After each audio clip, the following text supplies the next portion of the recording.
maintenant la libre antenne BTLV au 01 86 22 21 20. 01 86 22 21 20. Autre chose très important, il y a une application, celle du gouvernement, qui fait parler.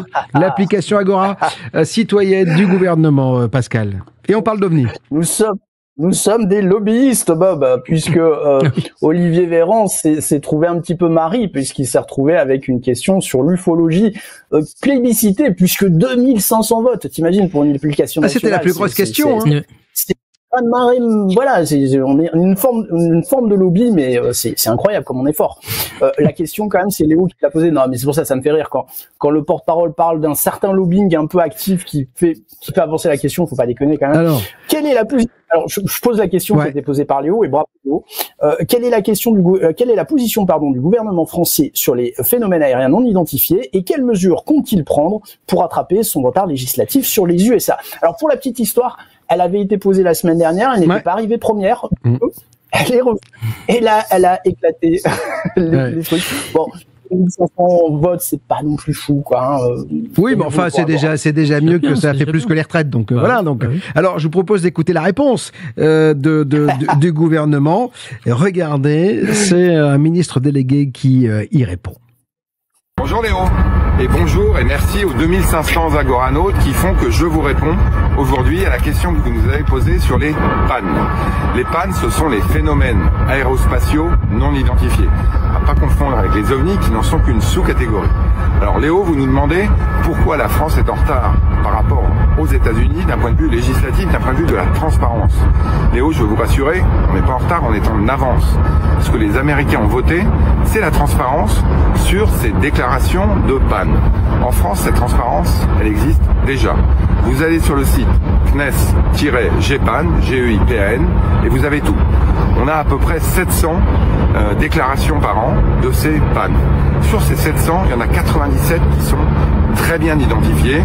Ça peut être un satellite, ça peut être un reflet de la Lune, ça peut être entre nous quelqu'un qui a bu un coup de trop, qui a déclaré quelque chose qui n'existait pas. Il y a 3% qui aujourd'hui ne sont pas identifiés. Ce ne sont pas des ovnis, ce ne sont pas des martiens, mais ce sont des phénomènes qui sont classifiés pour des raisons de défense nationale. Donc je vous rassure, on est totalement transparent. À très bientôt. Oh, j'adore. Et alors, c'est classifié, c'est fabuleux quand même. J'ai juste une petite remarque. On ne détient aucune technologie extraterrestre. Oui. Parce qu'il suffit de l'entendre. Ah, oui. Il n'est même pas capable d'avoir un micro. C'est le toit de Bercy. Il est sur le toit de Bercy là. Donc, oui, d'accord, mais tu peux avoir un micro qu'on n'entend pas. Non, mais au-dellat de ça, c'est-à-dire qu'il dit quand même. Alors là, il y a un peu foutage de gueule quand même. C'est que c'est juste un surréaliste. Là, il y a 97% des trucs et les 3%, c'est pas des ovnis, c'est pas des martiens. C'est-à-dire qu'il n'y a même pas l'idée de se dire on cherche, on ne sait pas ce que c'est. Il y aurait un peu ça, quoi. Mais ils ont tellement peur de passer pour des ânes et des abrutis et d'être placardés ou brocardés par quotidien le soir à la télé qu'ils ont peur. Voilà, c'est ça. Pascal, c'est affligeant quand même. Non, c'est affligeant. Déjà, pourquoi un ministre rattaché au ministère de l'économie, à la rigueur, ça m'aurait paru plus pertinent que ce soit le ministre de la Défense ou un de ses sous-fifres, mais de la Défense. Et la réponse, quand il dit on n'est pas en retard sur les États-Unis, on est en avance, mais c'est-il seulement de quelle législation on parle? Là, on n'est pas sur le GEPAN. Là, on est sur une législation où le Congrès américain pousse les militaires à sortir les dossiers. Alors, est-ce qu'il y aura des soucoupes volantes? On n'en sait rien, mais pousse à sortir les dossiers. Voilà, donc c'est très en dessous.